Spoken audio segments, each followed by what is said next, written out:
আসসালামু আলাইকুম। আজকে আমরা জারণ বিজারণের ৫ নাম্বার ক্লাসটা দেখব। তো আজকে দেখো আমি কোন বিক্রিয়া রাখছি। সালফার ডাইঅক্সাইড প্লাস অক্সিজেন কি তৈরি করবে? Sulphur trioxide. তো প্রথম যে জিনিসটা তুমি একটু খেয়াল রাখবে, এই বিক্রিয়াটা কিন্তু ব্যালেন্সড অবস্থায় নাই। এদিকে দেখো অক্সিজেন দুইটা, দুইটা মিলে চারটা। আর এইদিকে অক্সিজেন কয়টা আছে? তিনটা। তো এটা মাথায় রাখবো, জারণ বিজারণ বিক্রিয়ায় তুমি যদি সমতা না করো তাতেও কোনো প্রবলেম নেই। সমতা কখন করতে হয়? যখন আমি বিক্রিয়া রিলেটেড কোনো ম্যাথ সলভ করব। তো আমি যেহেতু এখানে কোনো ম্যাথ সলভ করব না, এই বিক্রিয়াটা যদি আমি সমতা না করি তাতেও আসলে কোনো প্রবলেম নেই, এবং সমতা না করে সলভ করাটাই বেটার। তাহলে চলো আমি এটা সলভ করে ফেলি। তাহলে আমাদের প্রথম কাজ কি? সবগুলার জারণ মান দিয়ে দেওয়া, এবং এক্ষেত্রেও সেম। আমার জাস্ট একটা জারণ মান জানলেই চলবে, সেটা হচ্ছে অক্সিজেনের জারণ মান হচ্ছে -2। অক্সিজেনের জারণ মান হচ্ছে -2। শুধুমাত্র একটা ইনফরমেশন আমার এখানে দরকার। সালফার ডাইঅক্সাইড এটা কি কোনো মৌল নাকি যৌগ? উত্তর হচ্ছে ভাই এটা হচ্ছে যৌগ। তো আমরা জানি যৌগের মোট জারণ মান কত হয়? যৌগের মোট জারণ মান হয় 0।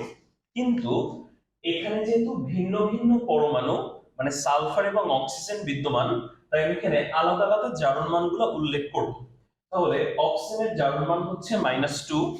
তাহলে দুইটা মিলে কত হবে বলতো? দুইটা মিলে হবে -4। তাহলে দুইটা অক্সিজেন মিলে জারণ মান কত হবে? -4। তাহলে এটা যদি -4 হয়, তুমি সালফারটা কত দিবে? +4। কারণ দুইটা মিলে আবার কত আসতে হবে? 0 আসতে হবে। তাহলে আমি এখানে সালফারের জারণ মান দিব হচ্ছে +4। তাহলে অক্সিজেন এখানে -4, সালফার এখানে কি হবে? +4। দুইটা কাটাকাটি যে কত আসবে? 0 আসবে। এবার খেয়াল করো, অক্সিজেন এটি কি মৌল না যৌগ? O2 যেহেতু, মানে দুইটা অক্সিজেন পরমাণু মিলে একটা অক্সিজেন অণু তৈরি করছে, মানে এটাও যৌগ। তাহলে যৌগের জারণ মান কত হয়? 0। এখানে কি ভেঙে লিখতে হবে কোনো কিছু? না, একই পরমাণু, তাহলে এখানে ভাঙার কোনো কিছু নাই। সরাসরি আমি এটাকে কত লিখবো? সরাসরি আমি লিখবো 0। ডান পাশে সালফার ট্রাইঅক্সাইড SO3 এটিকে মৌল নাকি যৌগ? উত্তর হচ্ছে এটা যৌগ। তাহলে যেহেতু এটা যৌগ, তাহলে এটার জারণ মান কত হবে? এটার জারণ মান হবে 0। তাহলে এটার জারণ মান আমি 0 লিখলাম। কিন্তু এখানে তো ভেঙে দেখাতে হবে। কেন? কারণ এখানে তো দুইটা আলাদা আলাদা পরমাণু, সালফার এবং অক্সিজেন। তাহলে ভেঙে যখন লিখবো, অক্সিজেনের জারণ মান আমরা জানি -2। তাহলে তিনটা মিলে কত হবে? -6। এটা -6 হলে এখানে কত লিখতে হবে? +6। কেন? কারণ কাটাকাটি যে কত হতে হবে? 0। তাহলে আমি প্রথমে যে কাজটা করলাম, প্রত্যেকটার জারণ মান বা জার যেখানে উল্লেখ করে দিলাম। এইবার আমাকে খেয়াল রাখতে হবে কোথায় জারণ ঘটলো এবং কোথায় বিজারণ। তাহলে আমরা জানি জারণ কি ছিল বলতো? জারণ হচ্ছে যদি জারণ সংখ্যা বৃদ্ধি পায় তাহলে আমরা সেটাকে জারণ বলি, আর যদি জারণ সংখ্যা কমে যায় তাহলে আমরা সেটাকে কি বলি? বিজারণ। তাহলে তুমি খেয়াল করো, সালফার ছিল +4, এখানে হয়ে গেছে সালফার +6। সালফার ছিল +4, এখানে হয়ে গেছে দেখো সালফার +6। তাহলে যেহেতু জারণ মানটা বাড়লো, তাহলে এই পার্টটাকে আমরা বলতে পারবো হচ্ছে জারণ বিক্রিয়া। এই পার্টটাকে আমরা বলবো জারণ বিক্রিয়া। এবং এখানে বিজারণ নিয়ে একটু মিসকনসেপশন আছে, সেটা খেয়াল করো।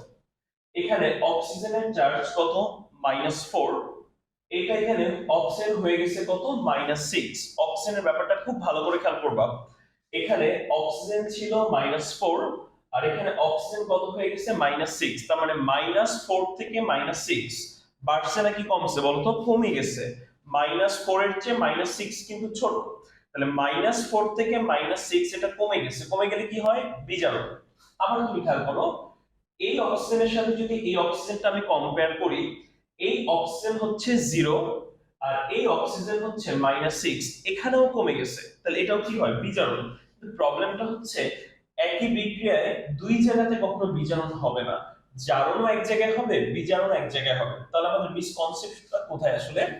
যখন আমি দেখব এরকম দুই জায়গাতে বিজারণ হচ্ছে, তখন চার্জগুলো সবসময় একটার জন্য কম্পেয়ার করবা। কি বলতেছি খেয়াল করো। এখানে দুইটা মিলে -4, তাহলে এখানে একটার জন্য কত হবে? -2। এখানে দুইটা মিলে -4, দুইটা মিলে -4, আমি এখানে একটার জন্য কম্পেয়ার করব। কখন ভাই আমি একটার জন্য কম্পেয়ার করব? যখন আমি দেখব বিক্রিয়ায় দুই ক্ষেত্রেই বিজারণ পাচ্ছি, তার মানে আসলে কোথায় বিজারণ হচ্ছে সেটা বোঝার জন্য আমরা কি করব, একটার জন্য কম্পেয়ার করব। তাহলে দুইটা মিলে যদি -4 হয়, একটার জন্য কত হবে ভাই? একটার জন্য হবে -2। দুইটা মিলে 0, তার একটার জন্য কত বলতো? 0। জাস্ট একটা ঐকিক নিয়ম, আর কিছু না। কিন্তু এখানে দুইটা মিলে কত বলতো? 0। তার মানে একটার জন্য কত আছে? এখানে 0 আছে। বিষয়টা হচ্ছে এরকম, দুইটা মিলে যদি 0 হয় তাহলে একটার জন্য হচ্ছে 0। দুইটা মিলে যদি 0 হয় একটার জন্য কত? 0। তাহলে এখানে আমি বলতে পারি একটা অক্সিজেনের জন্য, এখানে একটা অক্সিজেনের জন্য হচ্ছে 0। এখানে দেখো তিনটা মিলে -6, তিনটা মিলে -6, তাহলে একটার জন্য কত? -2। তিনটা মিলে -6, তিনটা মিলে হচ্ছে -6, তাহলে একটার জন্য কত হবে? একটার জন্য হবে -2। ওকে, তাহলে আমি কি করলাম? অক্সিজেন একটার জন্য জারণ মান কত সেটা বের করলাম। তো লাভ কি হলো দেখো, এই অক্সিজেনের সাথে যদি এই অক্সিজেন কম্পেয়ার করো তাহলে এটা জারণ অথবা বিজারণ কোনোটাই না। তুমি দেখো এখানে একটা অক্সিজেনের জন্য চার্জ কত? -2। এখানে একটা অক্সিজেনের জন্য চার্জ কত? -2। এটার সাপেক্ষে এখানে কিন্তু চেঞ্জ হয়নি। এটা যখন আমি এর সাথে তুলনা করব তখন দেখো জারণ মানের কিন্তু কোনো চেঞ্জ হয়নি। তার মানে এখানে জারণ বিজারণ কোনোটাই ঘটে নাই। আর এখানে তুমি খেয়াল করো একটা অক্সিজেনের জন্য কত? 0। এখানে একটা অক্সিজেনের জন্য কত? -2। তাহলে 0 থেকে -2 মানে মানটা কমে গেছে। মানটা কমে গেলে এটাকে আমরা কি বলি? বিজারণ। তাহলে দেখো দুই ক্ষেত্রে কিন্তু আসলে বিজারণ ঘটে নাই, বিজারণ ঘটছে কিন্তু একটা ক্ষেত্রে। বিজারণ কিন্তু দুই ক্ষেত্রে ঘটে নাই, বিজারণ কিন্তু এখানে ঘটছে একটা ক্ষেত্রে। এবং কোন ক্ষেত্রে বিজারণ ঘটছে আশা করি তুমি এখন বুঝতে পারছো। এই অক্সিজেন একটার জন্য 0, আর এই দিকের অক্সিজেন একটার জন্য -2। এই অক্সিজেন একটার জন্য 0, এই অক্সিজেন একটার জন্য -2। তাহলে এখানে বিজারণটা ঘটছে, রাইট? তাহলে আমি এখানে বলতে পারি এই পার্টটা হচ্ছে বিজারণ। তাহলে আমি প্রথমে জারণ বিজারণ বিক্রিয়ার পার্টটুকু আলাদা করে ফেললাম। এখন জারণ অর্ধ সমীকরণ, বিজারণ অর্ধ সমীকরণ লিখলেই আমাদের কাজ শেষ। জারণ অর্ধ সমীকরণ লিখতে হবে, বিজারণ অর্ধ সমীকরণ লিখতে হবে। তাহলে চলো আমরা লিখে ফেলি এটা। জারণের এপাশে ছিল সালফার +4, তাহলে আমি এটা লিখবো, কোনো চেঞ্জ করব না। সালফার +4 লিখবো। যখন আমি চার্জ লিখবো, বারবার বলতেছি, আমার একদম প্রথম ক্লাস থেকে এই ক্লাস পর্যন্ত একটা কথা বারবার বলতেছি, চার্জ লিখতে হয় একটার জন্য। এখানে সালফার কয়টা আছে? একটা, তাই কোনো চেঞ্জ করি নাই, একটার জন্যই লিখতে হয় সালফার +4। এটা এপাশে চেঞ্জ হয়ে কি হয়ে গেছে দেখো, সালফার +6, তাই না? তাহলে এটা চেঞ্জ হয়ে সালফার +6। চার্জ কয়টার জন্য লিখতে হয়? একটার জন্য। চার্জ এখানে একটা সালফারই আছে। এবার আমি দেখব, লেখা আমাদের কমপ্লিট, বিক্রিয়া দেখে লেখা কমপ্লিট। এবার আমি দেখব দুই পাশে মৌল সেম আছে কিনা। বলো তো দুই পাশে মৌল সেম আছে? অবশ্যই। এখানেও একটা সালফার, এখানেও একটা সালফার, দুই পাশে মৌল সেম। যদি দুই পাশে মৌল সেম থাকে তাহলে তোমার দেখার বিষয়টা কি বলতো? Charge same. এখানে কি চার্জ সেম আছে? এখানে চার্জ কত ভাইয়া? +4। এখানে চার্জ কত? +6। তাহলে +4 থেকে +6 মানটা বাড়ছে নাকি কমছে? বাড়ছে। আমার টেকনিকটা কি ছিল? যদি বাড়ে তাহলে তুমি মাইনাস চিহ্নটা দিবা, তাহলে এখানে মাইনাস চিহ্ন দিবা। কত বাড়ছে বলতো? 2 বাড়ছে। যত বাড়বে তত ইলেকট্রন। যেহেতু 2 বাড়ছে তাহলে আমি এখানে কয়টা ইলেকট্রন দিব? 2টি ইলেকট্রন। তাহলে আমার কাজ শেষ। জারণ অর্ধ সমীকরণ, এর থেকে সহজে বিক্রিয়া লেখা যায় না, এটা বারবার বলতেছি। এর থেকে সহজে তোমাকে কেউ শিখাবে না, একদম সহজ টেকনিক। ওকে, এবার আসো বিজারণ অর্ধ সমীকরণ। বিজারণ অর্ধ সমীকরণ দেখো এখানে O20, তাহলে আমি এখানে লিখলাম O20। আর এটা ডান পাশে হচ্ছে O3-6, O3-6। এই দুইটার মধ্যে আমি একটা ভুল লিখছি। কোনটা ভুল লিখছি বলতো? বাম পাশেরটা নাকি ডান পাশেরটা? বাম পাশেরটা ভুল লিখি নাই। কেন? কারণ এটা তো কোনো চার্জ না, এটা নিউট্রাল, এটা 0। এটা যেহেতু কোনো চার্জ না, তাই চেঞ্জ করার কোনো দরকার নাই। এটা তো চার্জ, কারণ এটার মাথায় প্লাস কিংবা মাইনাস আছে। এটা তো চার্জ, কত আছে? -6, এটা চার্জ।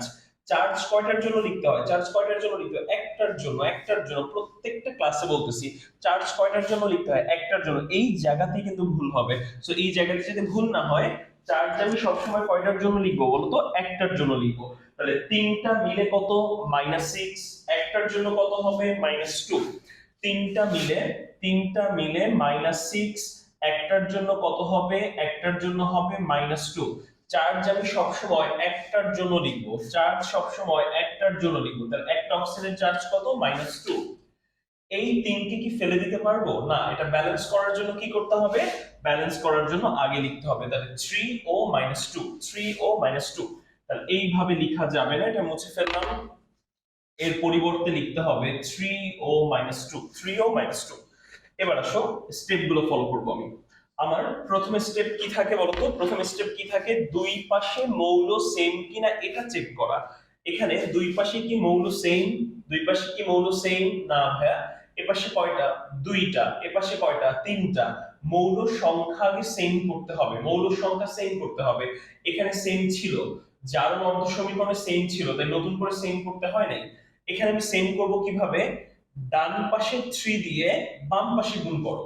তাহলে এই 3 দিয়ে এ পাশে গুণ করলাম, এই যে লিখে দিলাম 3। আর বাম পাশে 2 দিয়ে, এই যে দেখো বাম পাশে যে 2 ছিল এটা দিয়ে আমি এখানে গুণ করব। তাহলে এখানে যদি আমি গুণ করি, খেয়াল করো 2 * 3, 2 * 3 একবারে কত লিখে দিব? একবারে আমি 6 লিখে দিব। 2 * 3 একবারে আমি 6 লিখে দিব। তাহলে এখন দেখি দুই পাশের সংখ্যাটা সেম হলো কিনা। এখানে অক্সিজেন 3 * 2 কত? 6। এখানে অক্সিজেনের কত আগে আছে? 6। তাহলে দুই পাশে মৌল সেম। এবার আসো চার্জ সংখ্যা সেম হলো কিনা সেটা দেখি। এখানে চার্জের মান কত? 0। এটার আগে 3 গুণ করলাম, তাও 0। এখানে চার্জ কি -2? কখনোই না, চার্জ সবসময় আগেরটা গুণ দিয়ে বলতে হবে। তাহলে -2 এর সাথে 6 গুণ করলে কত আসবে? -12।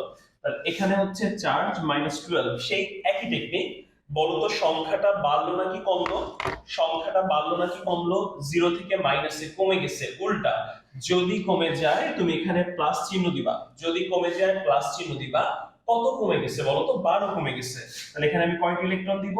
12টি ইলেকট্রন। একদম সিম্পল। জারণ অর্ধ সমীকরণ, বিজারণ অর্ধ সমীকরণ লিখতে পারলেই আমার বিক্রিয়া কমপ্লিট।